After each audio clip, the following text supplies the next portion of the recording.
does comfort the downcast. He speaks words of reassurance to you when everybody else is speaking words of condemnation to you. Be sure of it. But the same God that comforts the downcast also confronts the dysfunctional. And he loves you too much to leave you in something that is limiting you. He's a confrontational God. I know that thinking of God as confrontational may violate our perception of him as it was handed down to us, but God is very confrontational, right? God will get up in the face of anything that will keep you from being all that he created you to be. Now, before you take this as permission to just like go off on somebody and say you're being like Jesus, that's not the point of this lesson. The point of the lesson is for you to realize that God will break through any of the beliefs that you've developed about you, about him, or about others. He's not scared to do that. So if it means going to Pharaoh and saying, let my people go, and he has to send frogs and turn the Nile into blood, and if God has to send flies and locusts and plagues, even if God has to kill off the firstborn of Egypt, he will see to it that his people are really free because he's a confrontational God. If it means he has to put you in a lion's den and shut the mouth of the lion to show Nebuchadnezzar that he is the great God and there is none above him, he'll do that. He's not a conflict avoiding God. And a lot of us never experience the growth because we will never face the conflict. One thing I love about Holly is when that switch flips and she turns from sweet Holly, Mrs. Better Half Holly, smiling Holly that y'all know and love and subscribe to her book club. But Holly, let me tell you something about Holly. Let me tell you a story about Holly. The other day, she was on, this was right at Christmas time, she was on with customer service. She is the most polite person. She's not nasty. She's not mean. She's balanced. She's even. She can diffuse. But at a certain point, I know y'all have a perspective of Holly, right? She's just so, and she is, usually. On this phone call, the lady, the customer service rep, wouldn't put her through to a supervisor, right? And so I don't know what Holly said, but at some point the lady said, ma'am, I'm gonna go ahead and transfer you to escalations. And Holly said, that's exactly where you need to put me, is escalations. That's the place for me, is escalations. Escalate me. Holly said that. Holly, I'm like, who are you? I know you, but I don't know you. Because when something got in her way, now she's gonna try it the nice way and everything like that, but there comes a time, now listen, it's okay sometimes for you to have that nice, gentle kind of faith about things in your life, right? It's a time just to be like nice and okay, I'm just gonna wait and see how this turns out. But when something really matters to God's heart and your heart, this is what I'm trying to say. There comes a time to escalate. There comes a time when people can't do it for you, so you have got to go above the people and go to the one who has all authority, all power. Aren't you glad that God's power doesn't need people's permission to operate? That if God decides to use you in a certain way, you can speak to the supervisor. If people aren't treating you good, you can go to your father and say, you see how they're treating me? You see how their situation is? You see how I'm trying? Would you please get involved before I lose my mind and do something I'm going to regret? God will step in. God will confront it. God will tell Pharaoh. God has a mighty hand. God has an outstretched arm. God said, I've seen the misery of my people in Egypt, and I'm coming down there. Not everybody likes this kind of preaching. It's not comfortable. But when you have an addiction that's robbing you of the daylight of your life, yeah. So as the conflict is escalating, this is one of 5 stories in Mark's gospel that's showing us the confrontational nature of God. And it's an interesting one because I'll point out a few things to you. When Jesus is arguing with the scribes about the Sabbath, they ask him, why are you breaking the Sabbath? right? And he's trying to teach them.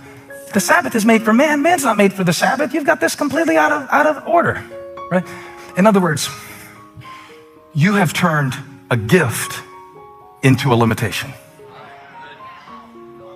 When he healed this man on a Sabbath, all they could say is, that's the wrong day to do it. Now, the Sabbath was given to people as a gift, but they turned it into a limit. This is a side note. Don't let your gift become your limitation. Like, don't let something that God gave you in one season of your life to protect you become something in the next season of your life that prevents you. Want an example? You sure? All right. I got 100 of these. Like the way that we deal with people. Sometimes we learn to deal with people in a certain season of our life as a certain way to survive because we have to. All right? And a lot of times I've been like swinging, like fighting, and I didn't even look up and realize my enemy was gone, and I'm still swinging at the air. And so my style of doing things, like the best example I can give to you of this from my own life is that the way I've seen myself in certain seasons doesn't apply in other seasons. And God can give you something as a gift in one season. What am I thinking of? We wrote this other song that we just put out called Talking to Jesus. Have you heard it? Heard it? Now, so Chris can tell you, the whole time we were writing that song, we wrote that with our friend Brandon Lake, and the whole time we were writing the song, it broke all the rules of a worship song. Because worship songs are supposed to be like this. You're supposed to only say about 30 words and just scramble them all around, right? And we're writing this song, and I'm finding myself saying lyrics like, Mama used to drag me to church Sunday mornings and Wednesday night, khaki pants and a polo shirt, boy, I put up a fight. And I'm thinking, can you say khaki pants in a worship song? Now, there's a reason that worship songs are supposed to have a certain focus. The reason is when we come in to sing with our church, we want everybody to be able to access it. And maybe you didn't wear khaki pants to church, so you're worshiping God. Lord, I love you. I'm talking to Jesus. What a friend I have in Jesus. Khaki pants, huh? And pulls you out of it. It's just like, oh, I thought that was my song, but I guess that's not for me. The crazy thing about it was that I found God trying to give us a song about generational faith, but my rules for how God moves in worship were trying to restrict the expression that God wanted us to bring. Those rules were there for a reason. The scribes were there for a reason, to preserve the identity of God's people. But sometimes what was sent to preserve something begins to prevent something. And I wonder, has that happened in your life? I wonder, do you need new rules? And while we're at it, I wonder, who built your roof to begin with? Like, who set the limit to say, this is what God can do through you and no more? This is what you're gifted at and no more. This is what people from your background, your education, your age, this is what you can do and no more. I was talking to my friend who's 43 the other day, and he was talking like his career was over. And then I told him about the guy who was 59, who reinvented and became a millionaire. So who put that roof on you? Who put the roof on you that if you aren't married by 25, there's something wrong with you?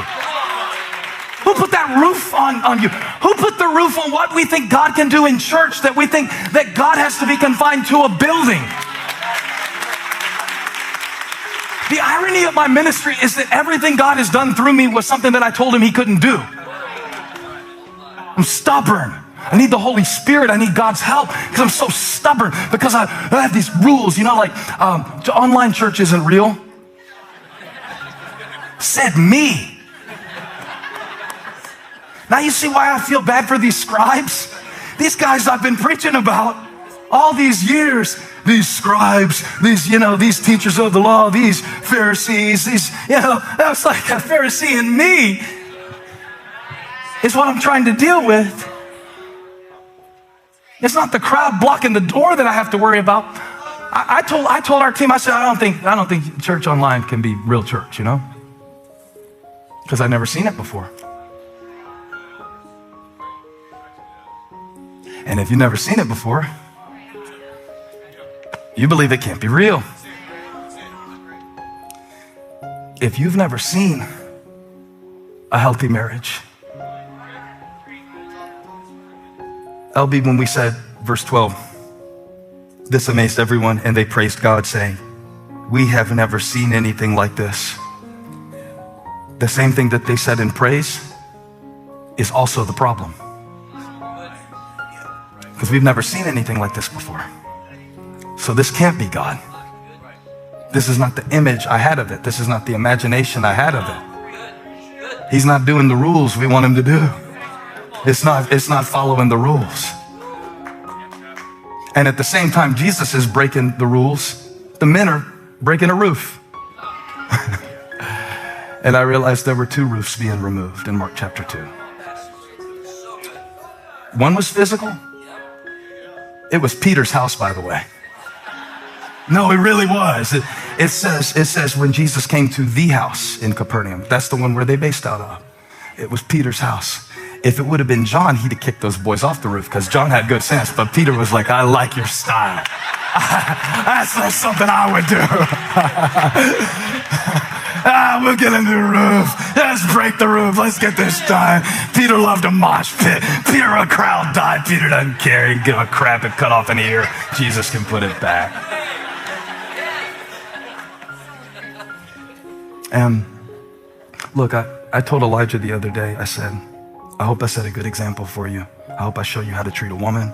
I hope I show you how to maneuver through difficult times. I hope I show you something about how to seek God, be creative, make friends with your own creativity. Don't let it turn inward. Make sure you use it in service of others. I hope I show you a few things about Romanian deadlifts and Arnold presses and some things you can take with you the rest of your life. I hope I show you some good music like Nirvana, Nevermind, other classic gospel albums of the 90s.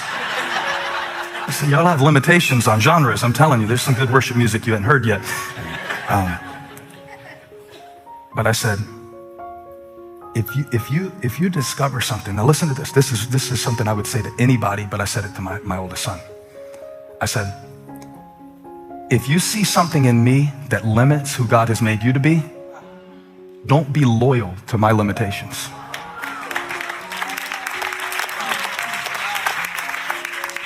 And here's the example I gave him. I had a friend who he used to train other preachers how to preach, and they would try to copy him. But they would copy not only the good things that he did, because he was an amazing evangelist, they would even copy his mannerisms that were just incidental or glitchy. One thing in particular, he said they tried to walk like him when they preached. And he said they were trying to walk like him, not realizing he had a bad back. So they're limping across the stage to be like their mentor, right? And I thought, that's crazy, man. They're imitating your injury. They're seeing you do something, and they are thinking that because you do it, it must be right. So I told Elijah, I said, don't imitate my injury. Imitate me as I imitate Christ. But I think, this is what I told him, I think that my ceiling can be your floor. And I don't mean in a pulpit as a preacher. I'm not limiting my kids that they need to be in the ministry. They are going to be in the ministry. It just might not be my style of ministry. It might not be a pulpit or a preaching or an acoustic guitar. What if one of them leads worship with a trap beat? What if that's what the next wave is of God's anointed holy music in the earth? What if they don't work at a church at all, but what if God uses them a great way in the world? After all, most of the miracles that Jesus did were in the marketplace. Why do we try to confine God to the places that we're most comfortable in? Why do we think that the most important stuff God's going to do is going to be through a preacher? The only point of a pulpit is to empower you for your field. For your field. You need a new roof. You keep banging up on the things that, and here's what happens through life. You learn lies and become loyal to them.